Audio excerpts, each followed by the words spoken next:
Hey, Dr. Laura Dabney here on a weekend, hanging out, but I was thinking about you all because a lot of people have been asking me, friends and family, to help them sort out the fact from fiction when it comes to this COVID-19 virus. So I thought I'd share some of that with you.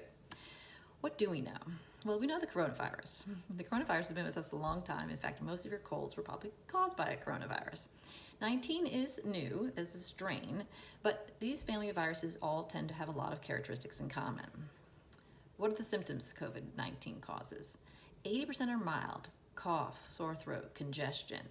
20%, a little bit more serious symptoms, shortness of breath, pneumonia. 2% mortality.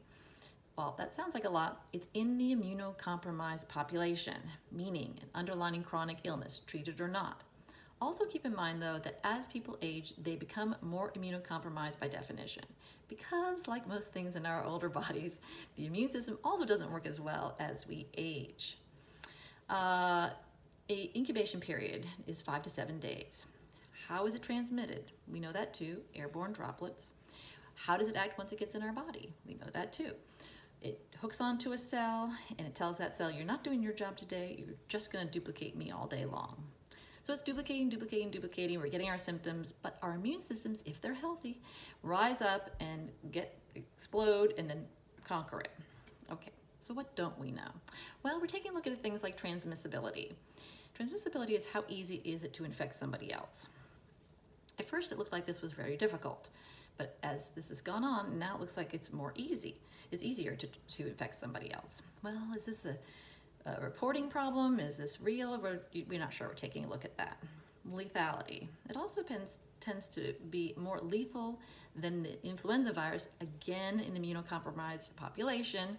So we're not quite sure about that. We're taking a look at that. Contagious. When exactly is someone contagious? I said the incubation period was 1 to 7 days. So where is that? I mean, is this, we contagious in day 1? Are we contagious in day 3, day 4? Again, we're not really clear. So let's go ahead and talk about us as a nation. How do we react to it? This is unknown too. So it looks like there's two strategies. There's the testing strategy and the banning strategy. The testing strategy is when a nation their whole method is to track down anybody who has a symptom, test them, quarantine them if they have it. Then there are some nations that are doing the banning method, banning travel and large congregations of people. So the studies are now showing that the testing method seems to be better at curbing this illness.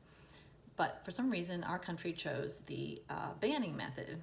Unclear why that is exactly. It could be we don't have the tests. It could be the tests, we have them, but they've not been distributed to all the hospitals yet. It could be that we have the test, but we're not exactly sure who to use them on what patients we use those on. So it's not clear what's going on there. Individuals. It's a little unclear what we should do as individuals. We're told to stay away from people. We're told to self-quarantine.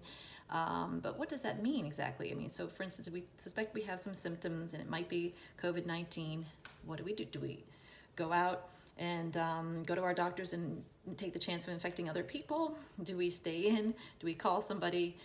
Do we call the CDC? Do we report it? What do we do? So there's all these kind of general statements, but not a lot of detail.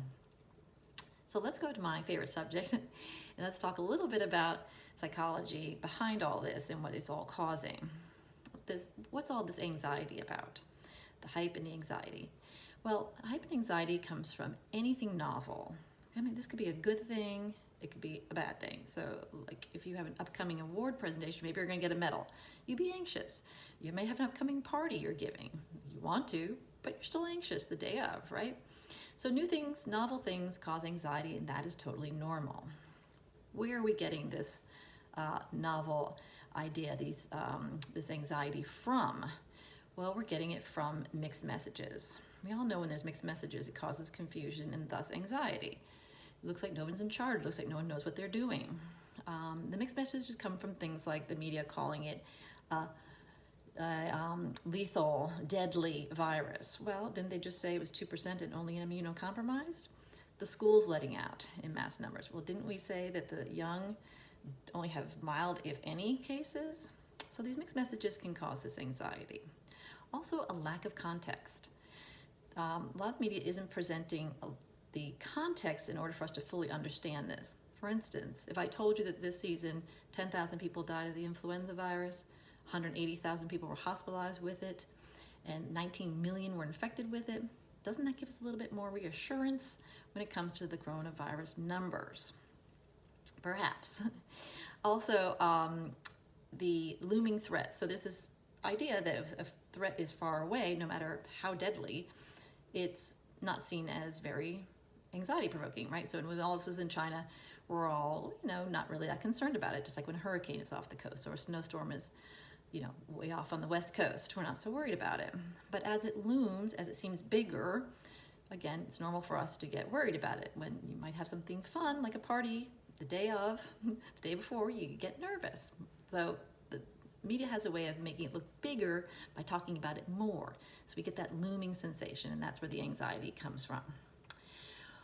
What is causing the mixed messages, lack of context, and the looming sensation in the media? Hard to say. Here again, it's kind of an unknown. It could be profit, popularity, politics. We just don't know. Perhaps the lack of information. So that's kind of unclear. But what can we do about this anxiety? That's a little bit more clear.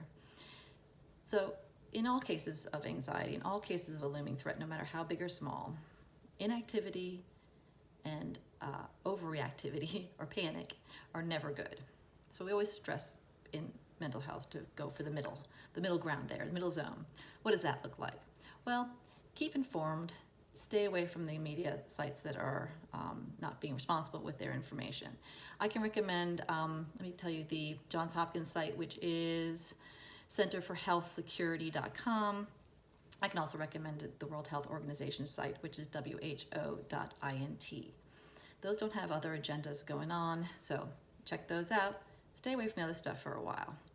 Also, stay up on your hygiene without going overboard. Sanitizer, hand washing, all very common ways of keeping up your hygiene and staying safe. You don't have to wash your hands every minute or what have you. Don't be shy to stay away from people who you think might have been exposed or might have the illness. It won't hurt their feelings. They're healthy adults, they'll understand.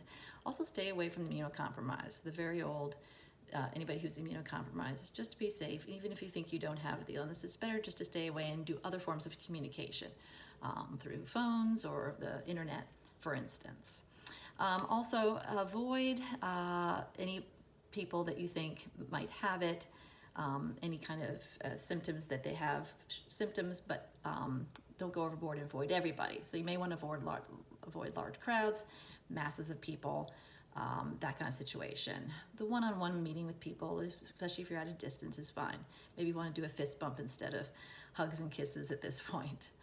Also, reconsider your tendency to, which is all of our tendency to act just because you're anxious. A lot of us want to do something when we're anxious. It's better than doing nothing. That's why people, by the way, are buying toilet paper. Even though this is not a diarrheal illness, it's an upper respiratory illness, but people are buying toilet paper because sometimes it's better than doing nothing. But reconsider that. Think about something that may be a little bit more healthy in terms of reducing your anxiety. Yoga, meditation, maybe pick up an old hobby or start a new one, and always talking to someone is a good idea. So as always, here's to your mental health well-being, and we're here for you if you need us. 757-340-8800.